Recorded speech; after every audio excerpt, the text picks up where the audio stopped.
देखिए बच्चों, जो आपका विषय है विज्ञान, उसमें केमिस्ट्री भाग का पहला चैप्टर है हमारे आसपास के पदार्थ।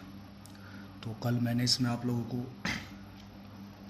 पीडीएफ प्रोवाइड कराए थे, तो इससे आप लोगों ने कुछ हेल्प ली होगी, पढ़ा होगा, तो उसको काफ़ी सारा समझ में आया होगा। इसको आज एक वीडियो के माध्यम से थोड़ा क्लियर कर दे रहे हैं। तो पार्ट का नाम है, पहला ही चैप्टर है ये, हमारे आसपास के पदार्थ। हमारे आसपास के पदार्थ। तो इसमें जो पहला टॉपिक है हमारा, वो है द्रव्य। क्या है? द्रव्य। तो द्रव्य क्या है? देखिए, कोई भी वह पदार्थ जो स्थान घेरता हो तथा जिसमें भार होता हो, क्या कहलाता है? द्रव्य। तो यहाँ पर एक डेफिनेशन लिख लेते हैं। द्रव्य वह है जिसमें भार होता है तथा जो स्थान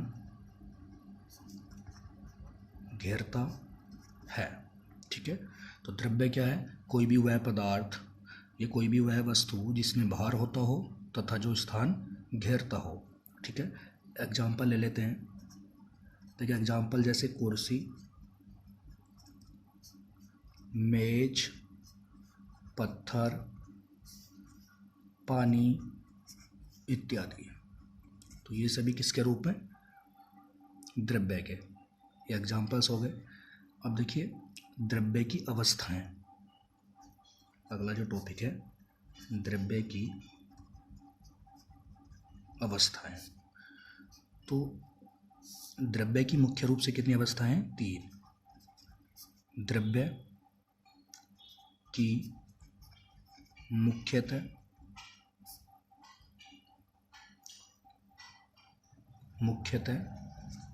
3 अवस्थाएं हैं। कितनी अवस्थाएं बच्चों? 3। ठीक है। नंबर 1 ठोस, नंबर 2 द्रव और number 3 gas. Topic by topic चलेंगे, एक एक को लेकर क्लियर करेंगे। ठीक है। तो इसमें पहला ले लेते हैं हम लोग ठोस को। किसे ले लेते हैं? ठोस को। ठीक है ना। तो ठोस क्या है? द्रव्य की वह अवस्था, द्रव्य की वह अवस्था जिसमें पदार्थ का आयतन व आकार दोनों निश्चित होते हैं।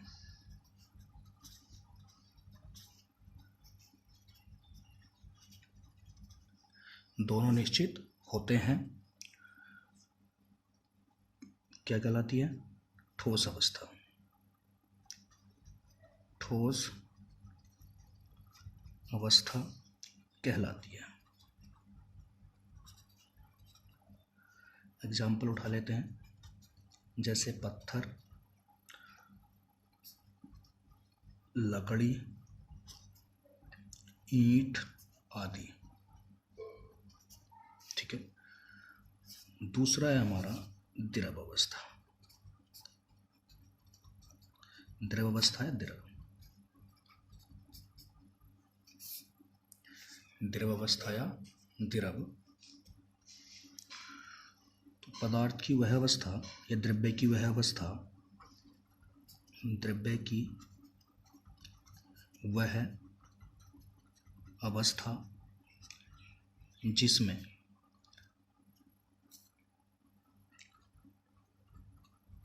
पदार्थ का आयतन तो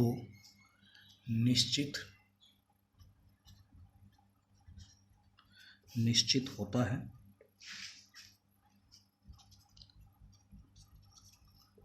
परंतु आकार निश्चित नहीं होता। क्या कहलाती है? द्रव अवस्था कहलाती है।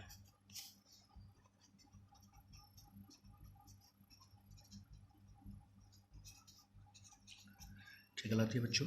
द्रव अवस्था। देखिए इसमें कैसे है कि द्रव्य की वह अवस्था जिसमें पदार्थ का आयतन तो निश्चित होता है परंतु आकार निश्चित नहीं होता, द्रव अवस्था कहलाती है।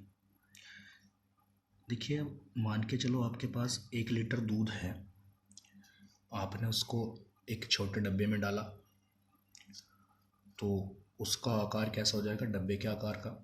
आपने फिर उसको टिफिन में डाला तो आकार कैसा हो जाएगा? टिफिन के आकार का, लेकिन रहेगा 1 लीटर ही। ठीक है, तो क्लियर है।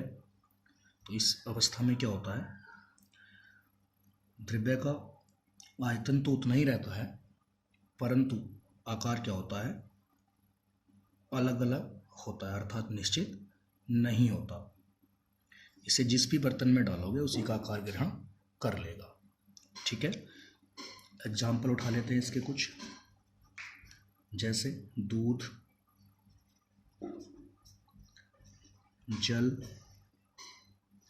आदि। ठीक है, तीसरी अवस्था है हमारी गैस अवस्था। ठीक है, तो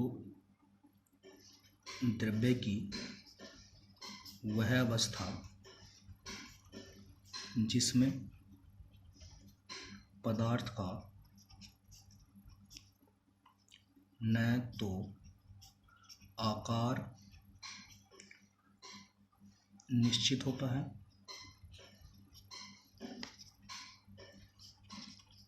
और न ही आयतन निश्चित होता है।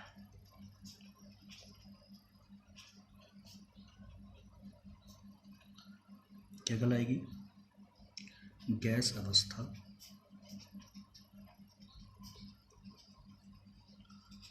कहलाती है।